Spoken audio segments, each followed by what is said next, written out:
Hi, 7B.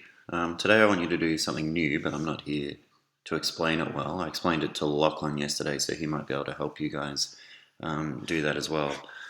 So what we're going to do today is start our comparison of our earlier historical fiction and the narrative that was due today, in fact. So what you're seeing on the screen now is the compare and contrast draft graphic organizer. You can get those at the front of the classroom. Some might need to be photocopied.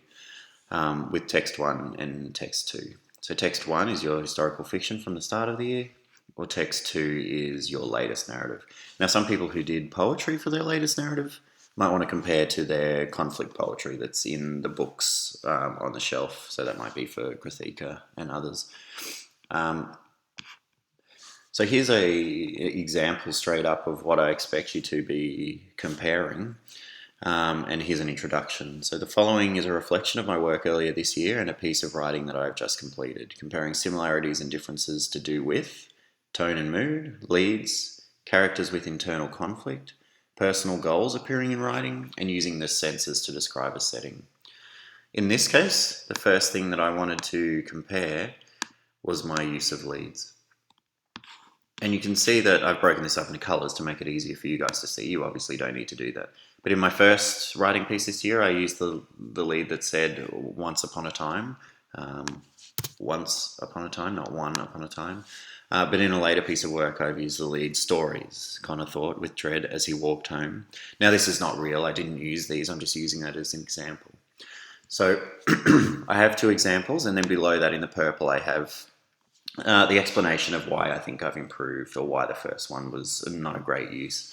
So as you can see, I've improved in this area. My first lead used a strategy that has been overused for centuries and immediately tells the reader that my story lacks creativity and fails to engage them further. My second lead makes the reader ask the question, what stories and why is Connor feeling dread about them? What happened to Connor? And then the reason for my improvement. Or in fact, the reason you may have got worse in one area. I think that the reason for my improvement is due to using texts that have great leads and using them to inspire my own writing. I expect 3 to 4 of these to be compared.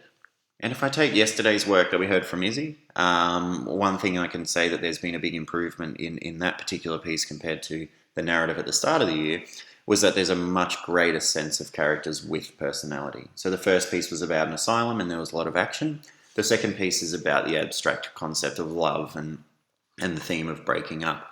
And there's a lot of great thought in there, and the dialogue really reflects what the characters are thinking. If you have any questions, I'll be on todaysmeet.com/English Year 7, which is down here. And I can, if I'm available, I'll answer some questions.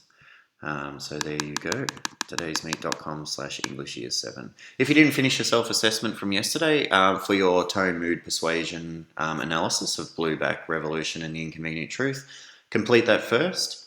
And if you don't have enough of the second narrative to start this comparison, I want you to just do a little bit more work on that, but it does not need to be finished. Thank you. Good luck.